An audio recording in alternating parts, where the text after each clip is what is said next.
200 years ago, Singapore was a jungle, an obscure tropical island, barely inhabited.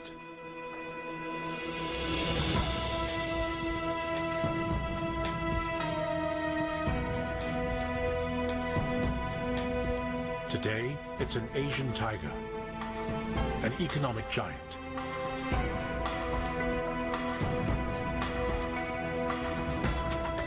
This city-state has no natural resources. Its land is infertile. So why has it lured so many people from around the world, seeking a fortune?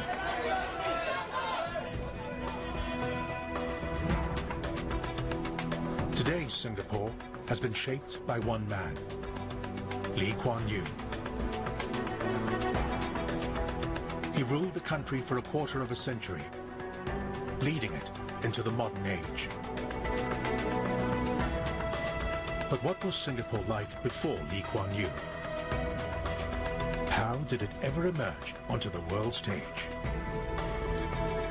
Unless you know where you came from, unless you know what your ancestors have been through, you have no reference point. What makes us different from, say, the Thais, or the Filipinos, or the Sri Lankans? The difference is how we came here, how we developed, and that requires a sense of history. Singapore's history can be traced back to the beginnings of the global economy and to the ambitions of a maverick British pioneer. He came from a very different world to Lee Kuan Yew, but has left his imprint just as clearly on the modern city. Without him, Singapore would never have begun its remarkable journey. From mangrove to metropolis.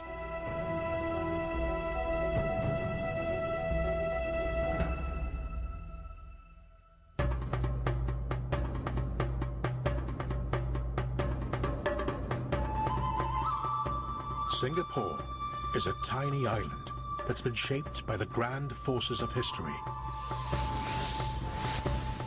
Back in the 19th century, the British were developing a powerful trading empire and had their sights set on Southeast Asia.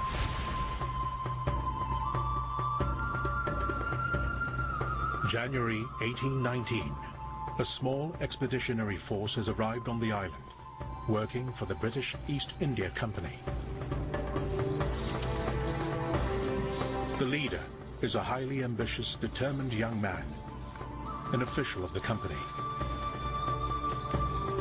His name would become forever linked with Singapore. He is Sir Thomas Stamford Raffles. He was a man with a vision, ahead of his time perhaps, whereas most of the East India Company officials in this part of the world were basically here for the trade, perhaps for the adventure. Raffles had an idea of changing the world, of making it a better place. Raffles was fascinated by Singapore's history and carried out an archaeological survey of the island, looking for evidence of its glorious 14th century past.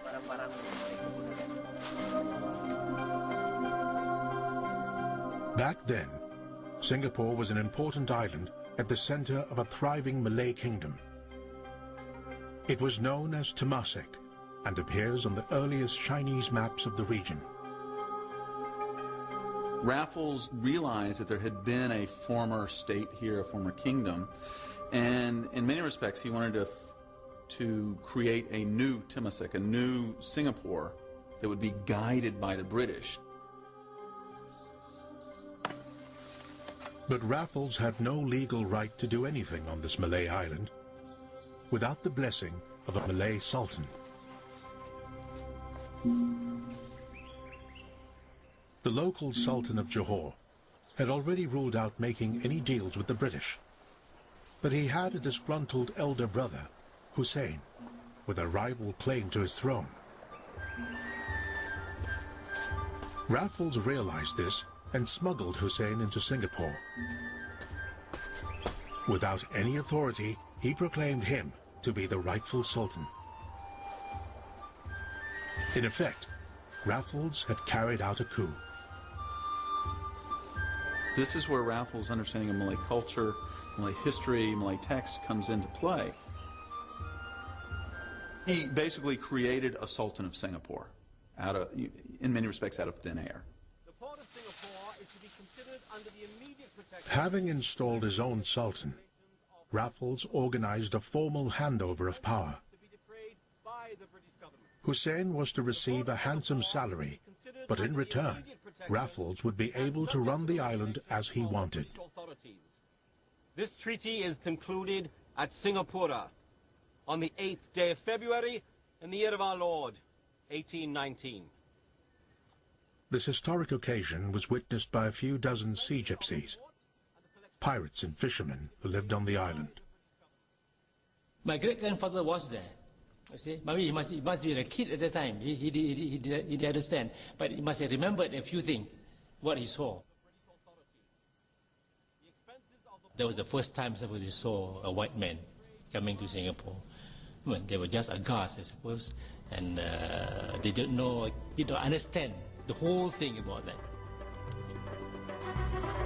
With the signing of the treaty, Singapore's history as a Malay island had effectively come to an end. Company, face the flag!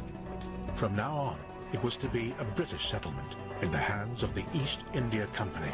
Company, salute! A blank canvas, to be shaped by the vision of one man. Nearly 200 years later, a statue of Raffles stands on the spot where he came ashore. But how was this one man going to turn a swamp into a city?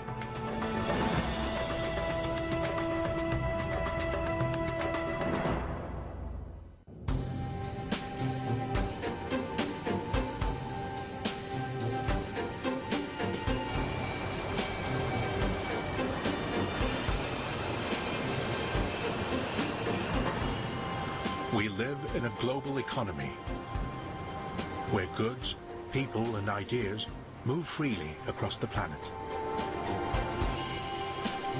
And Singapore, at the crossroads of great shipping lanes, is a city born of globalization.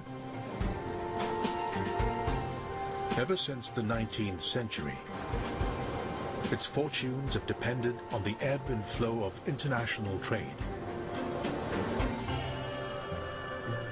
Back then, the world's largest corporation was based in London. The East India Company was unlike any merchant company of old. It had its own civil service and army, and ruled over a fifth of the world's population. Its network of trade routes stretched across half the world, and in its heyday, the company generated more revenue than Britain itself. And its most valuable cargo was tea. Since the days of Marco Polo, Chinese tea had become immensely popular in Europe. Half the company's profits came from supplying this one fashionable drink. The British had cultivated a particular liking for tea, and the market was growing all the time. The East India Company found that this was a major item for their business and kept the company going. But what could they pay for the tea with? They had relatively little to sell to China to pay for the tea. This was a problem for the company for a long time, until they eventually discovered opium.